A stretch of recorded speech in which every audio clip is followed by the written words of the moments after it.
Welcome to GuideStar's tutorial, Highlights of IRS Form 990.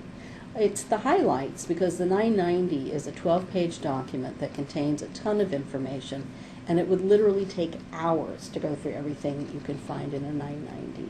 So we're going to focus on questions that people ask us most often about the 990 and the parts that we at GuideStar think are the most important as well. We won't leave you completely in the lurch, though.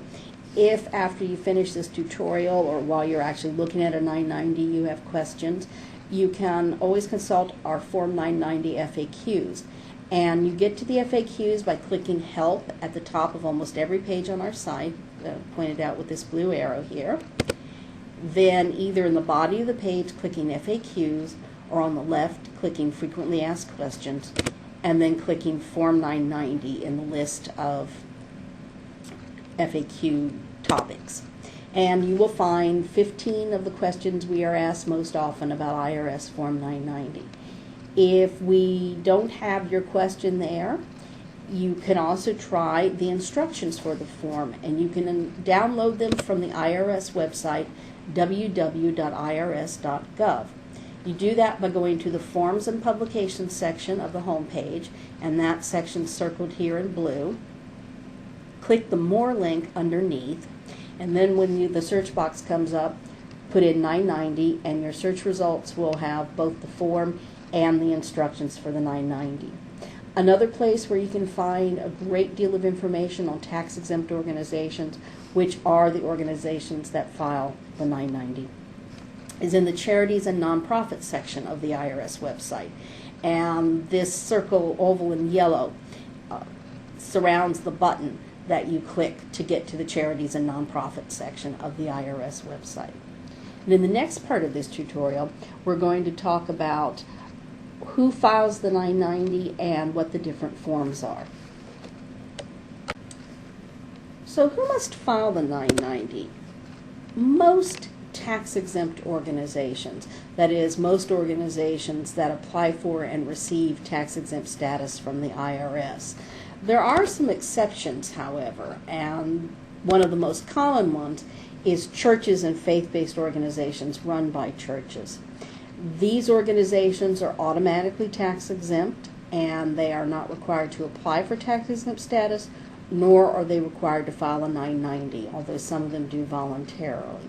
Another example might be a subordinate organization, or you have a large national or regional organization that has a number of affiliates.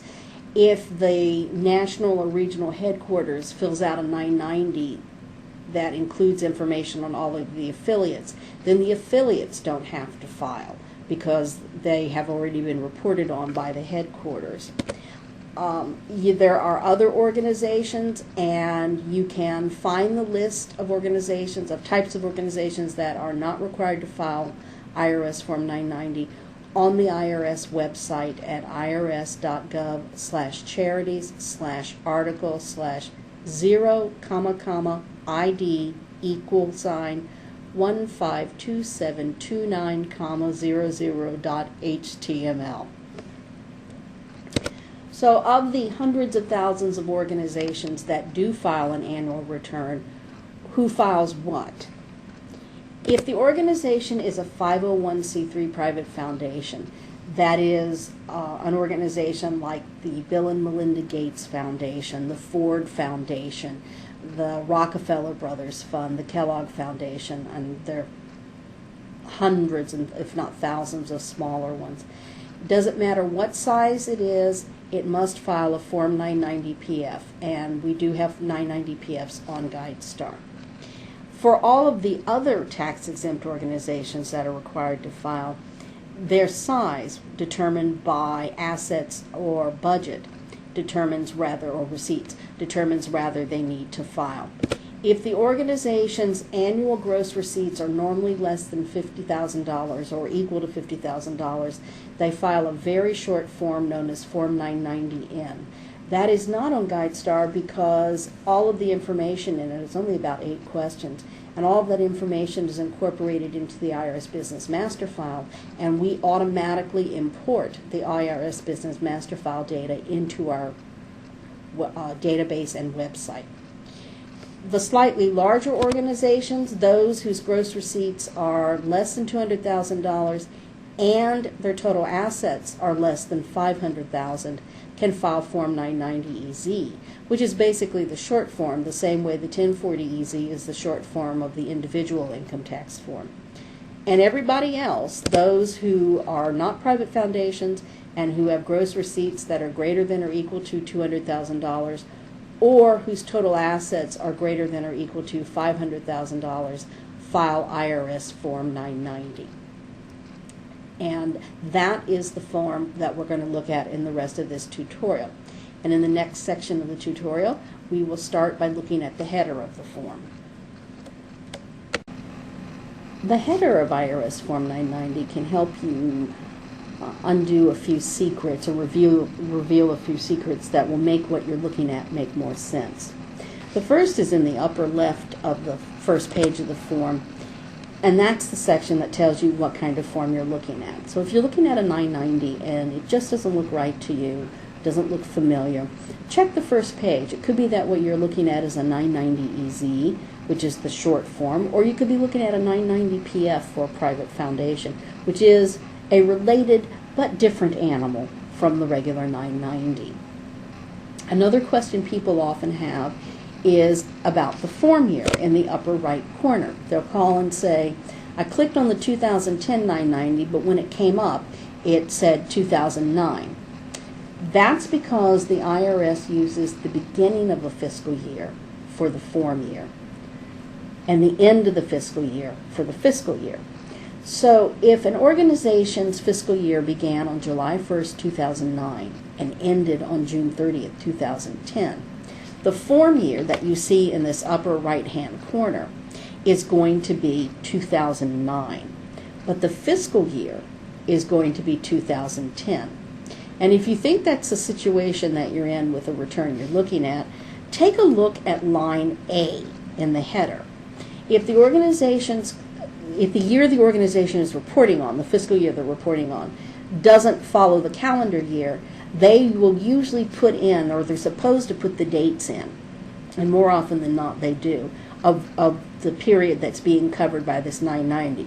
So if their fiscal year began on July 1st, 2009, they would put it in there, or in this case, July 1st, 2010, and then it'll end on June 30th, 2011.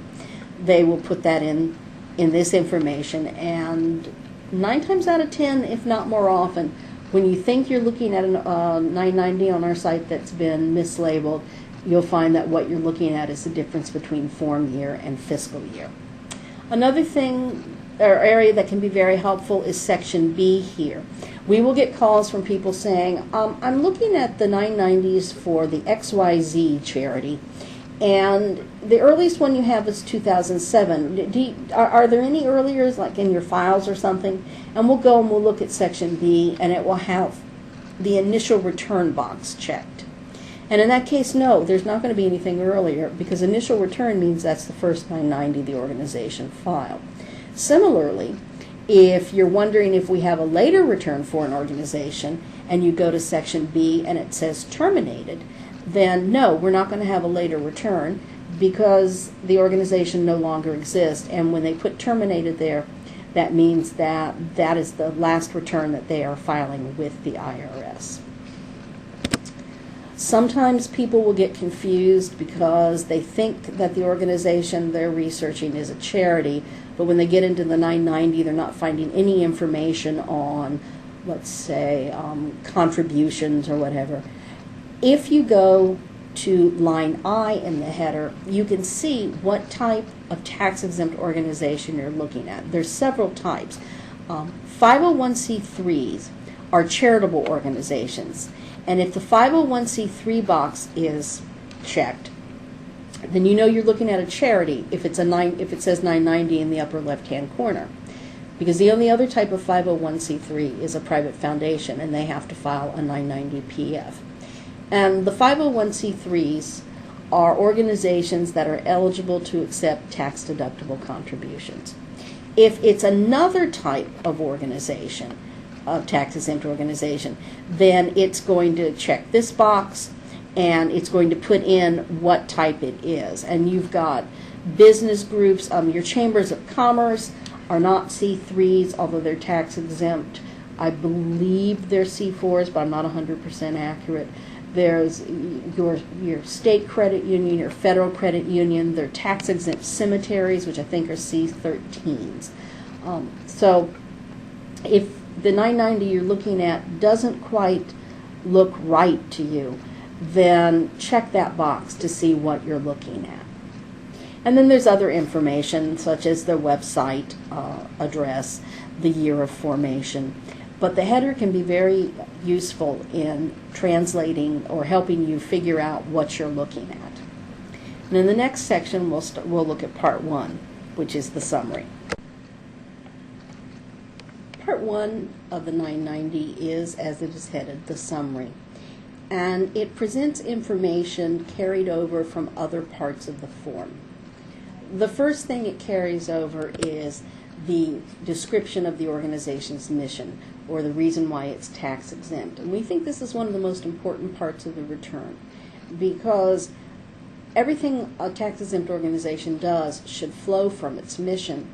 And if you're looking at different organizations, you need to be looking at organizations that have similar missions, because mission affects operating costs, it affects what activities you engage in. So it's hard for us at GuideStar to overemphasize how important mission is. Now, often people will ask us, where can I find more information about line 3, let's say, in Part 1? And on almost every line, not quite every, but almost every line in this section of the return, there is a parenthesis at the end that tells you what part of the form and what line you can find more information, or where it was carried over from.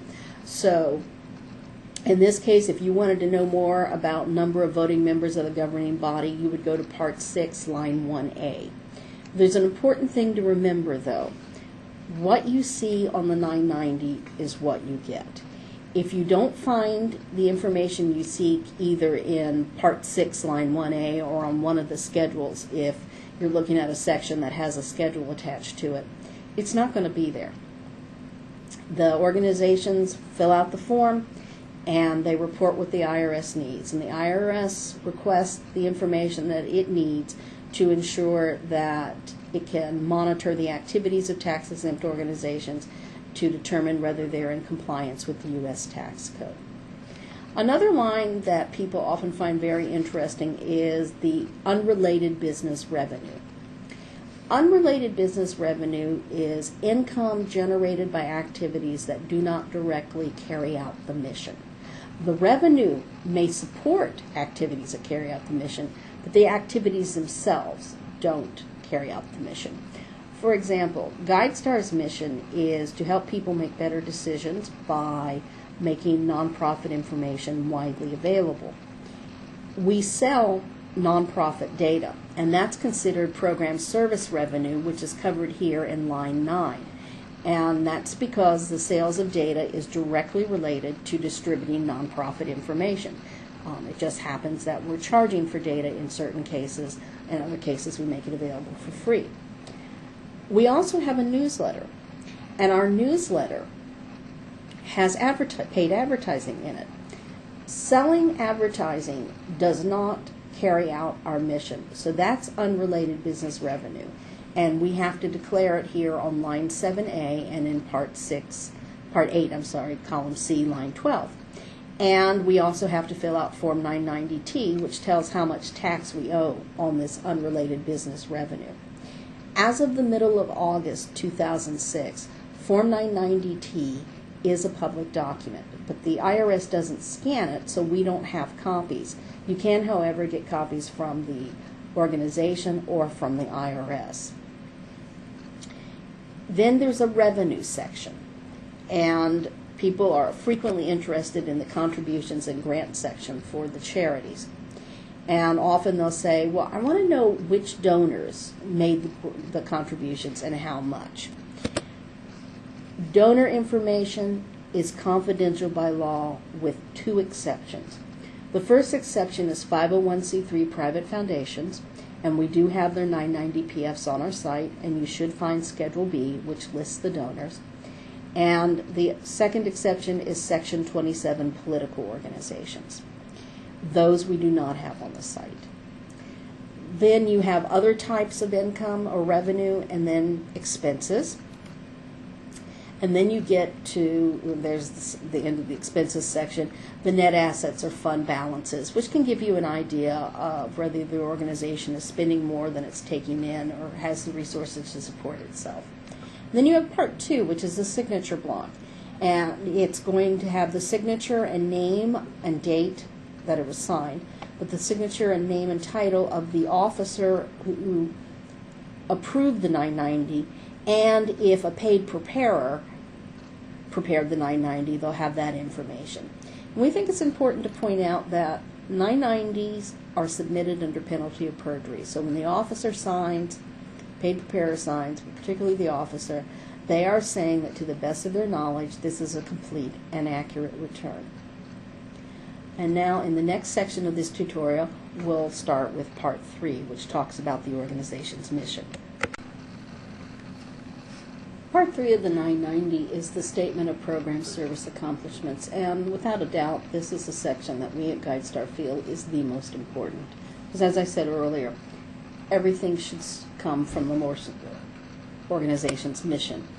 So you have the statement of the mission, but then you also have description of the 3 largest program services that carry out that mission by expense. So the 3 program services that the organization spent the most money on.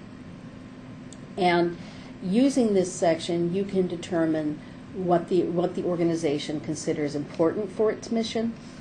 And this is also where you can do some evaluation of the organization. You know, look at it and ask yourself, do the programs described in this section support the mission as the organization has defined it in line 1? Then look at how they describe their accomplishments and activities. Are the statements general? We helped fight hunger last year. Or are they specific? Are they the type of thing that if you have the resources, if you had the time and the money, you could go and investigate and prove or disprove? For example, instead of we fought hunger last year, it might say we provided X thousand hot meals to X thousand people, or we provided food to a food pantry and it served X number of families. If you're looking at a medical organization, it might say we did educational seminars, X number of educational seminars on high-risk activity and how to protect yourself and which activities to avoid and how to protect yourself medically in certain situations. And then the other thing is, if the organization is required to report amounts of grants and allocations, expenses, as shown with this highlighted section, did they provide all the information required? And using this, you can get an idea of what the organization is doing and how well organized they are and how they present the information, how well thought out, and just it's a good starting point for when you're trying to evaluate a nonprofit. In the next section, we will look at the checklist.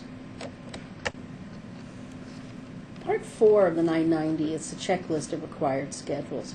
And it's actually 2 pages long, so I'm not going to go over everything that's there, but I do want to point out a few things that people find interesting or could be particularly informative.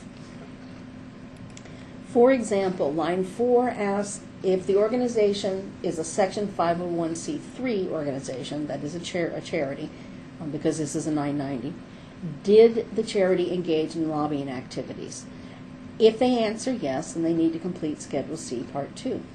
Charitable organizations are allowed to engage in lobbying activities, but there are limits, and the IRS wants to be sure that their lobbying activities aren't overwhelming or taking too great a proportion of their energies or resources and diverting resources from carrying out their charitable mission. Another thing people are interested in is audited financial statements. We will get calls all the time from people saying, do nonprofits have to release their audited financial statements? And the answer is, well, there's no requirement from the IRS. That's not one of the documents the IRS says is a public document. The public documents are the application for exemption, the letter of determination, which is the letter the IRS sends saying your application for exemption has been granted, your organization is now tax exempt under Section 501c, whatever, and the 3 most recent annual returns, that is the 990 or variation thereof, that the organization has filed. Nowhere in there is independent audited financial statement. But if the organization does have an independent audited financial statement and they click yes, then they need to fill out a Schedule D or a section of Schedule D. And some of the states actually require nonprofits to send them copies of their audited financials as part of their reporting to the state. And if you are trying to get hold of audited financials and you want to see if your state requires, or the state where the organization is located requires audited financials as part of the reporting, try going to www.nasconet.org. It's the site for the National Association of State Charity Officials. They have a page that lists contact information for all of the state charity officials in the country. And with that contact information, you can contact the appropriate state charity officials office to find out whether the state requires audited financial statements from tax-exempt organizations, and if so, whether those audited financials are considered public documents. 2 other topics that really interest people are, did the organization pay for professional fundraising services? If they did, they have to, and they paid more than $15,000 for it, they have to report that, say yes on line 17, and then complete part of Schedule G. And people are always interested in fundraising events. So if they got more than $15,000 in gross income from and contributions from a fundraising event, they need to check yes on line 18 and complete Schedule G, or Part 2 of Schedule G. Hospitals, which are addressed in line 20, can be quite challenging to decipher or to untangle with a 990. And if you find yourself looking at a nonprofit hospital and getting confused, you may want to check www.healthjournalism.org, the Association of Healthcare Journalists, and see if they have any guidance or information that will help you unravel what tends to be a very knotty situation. And that's K-N-O-T-T-Y, not naughty. This is the second page of the checklist of required schedules, and I just want to point out one thing on this page. We will get questions from people saying, I know that this nonprofit has has a branch or another business that they run, and it could be tax exempt as well, or it could be taxable. Where will I find information on that organization, on that other business? They should check yes. If that's the case, they need to check yes in line 34 and then complete part of Schedule R. And that's where you would find that information. So in the next section of this tutorial, we will start with Part 5, which is other IRS filings, and then jump to Part 6, which is management and governance. Okay, very quickly, Part 5 is basically another checklist where the IRS checks to make sure that the filing organization has filed the appropriate forms with them. For example, if they have employees, are they filing the W-2s and the withholding and things along those lines. Then in Part 6, you get to governance, management, and disclosure. And the IRS's theory is that organizations that are following best practices in governance, that the way their board of directors is made up, and whether they have certain policies in effect. Do they have a conflict of interest policy? Do they have a document destruction, retention and destruction policy? Do they have a whistleblower policy? The IRS believes that an organization that is following best practices is going to be more likely to be in compliance with the tax code, or less likely to get in trouble with the tax code. And that's what this section addresses. Best practices in governance and overall policies. And the next section of the form is the one that everybody gets excited about, and which we'll address in the next part of this tutorial, and that's the compensation section. Part 7 covers compensation, and it includes all of the compensation reported on the 990. The IRS revised the 990 about 3 years ago, and before this new form came into effect, nonprofits actually reported compensation in 2 places. They reported compensation for officers, directors, trustees, and key employees within the main body of the form, and then they reported compensation for the 5 highest compensated employees who weren't officers, directors, trustees, or key employees on Schedule A. When the IRS revised the 990, they combined all of that information, and now when you're filling out information for a specific individual, you actually check in column C here where they fall, if they're an officer, a director, key employee. The threshold for reporting differs with the type of individual you're reporting on. So if someone is an officer, director, or trustee, which is basically a member of the board, the governance body, then they have to be reported in this section whether they receive any compensation or not. The same is true of key employees. A key employee is someone who is employed by the organization, and the IRS has defined them as someone who earns more than $150,000, has significant responsibilities for the organization. They either run the whole organization, or they're they're responsible for a significant portion of the budget. And the IRS actually defines in the instructions what that portion should be. And they are also one of the top 20 paid employees who meet the criteria 1 and 2. If all 3 of those are true, then that person is a key employee, and you have to report on all key employees. The 5 highest compensated employees are people who are not officers, directors, trustees, and key employees, but who earn more than $100,000 a year. And they are reported in this section as well, but just the top 5. And then organizations are required to report on former officers, key employees, and highest compensated employees, and former directors or trustees. And the threshold for both of those types of individuals is different. Former officers, key employees, and highest compensated employees must be reported if they receive more than $100,000 in the year that the 990 is covering. Former directors or trustees must be reported if, as a former director or trustee, they receive more than $10,000 from the organization in the year that's being reported. Section 7 also contains information on independent contractors, which can be very interesting.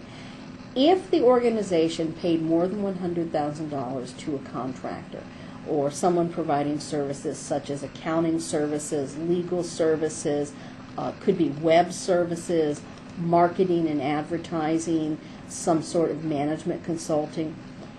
If they paid more than $100,000 in the year that's covered to the consultant, they must report it in this section, and they report up to 5 contractors who receive the greatest amount of compensation from the organization.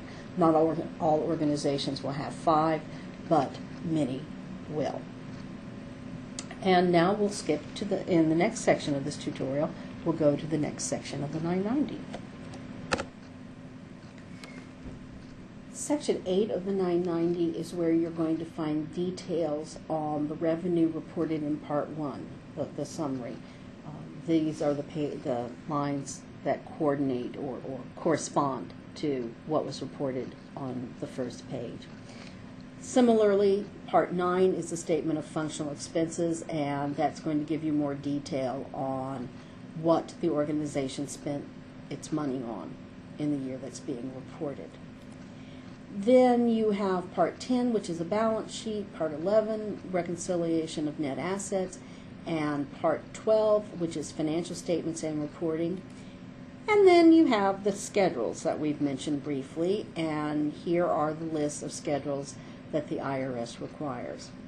And that is our quick look at the 990s. The only other thing I want to do is show you how to find a 990 on GuideStar, and we will do that in the next section and the final section of this tutorial. As you can see, we're on the GuideStar homepage. I am logged in, and you do need to be registered with our site and to log in to view the 990s. There is no charge for registering and no charge for searching the site or viewing the 3 most recent 990s that we've received from the IRS for any organization. I am logged in as a user who does not subscribe to either GuideStar Premium or GuideStar Charity Check. So that would be a user who is taking advantage of our free search and free information. To find an organization, I scroll down on the home page to the Search GuideStar box, and in this case I'm looking for the Smithsonian Institution. So I put that in the box, I click Start Your Search, and you see I got 88 results. But before I go and look at the results, I want to point out this blue bar toward the top of the page. Almost every page on our site has this blue bar. So if you were somewhere on the site and wanted to do another search, all you need to do is click in the box and put in your search term. But since I've already searched for Smithsonian, I'm going to scroll down, and the first result happens to be the one I want, Smithsonian Institution. So I click on the organization's name, then I scroll down again, and I click on the Form 990 and Docs tab. And then I scroll down again. And then I scroll down again. There we go. And here are links to the 3 most recent 990s we've received from the IRS. And the way I view one is I just click on the link for the one I want. It comes up in a pop-up box as a PDF, and there you go. And if you will note, this is a 2009 form year, but it is the 2010 990 because the fiscal year ended on September 30th, 2010. That's all I have to show you. I hope that this tutorial has been helpful, and we hope that you have many days of happy searching on GuideStar. Thank you for joining us.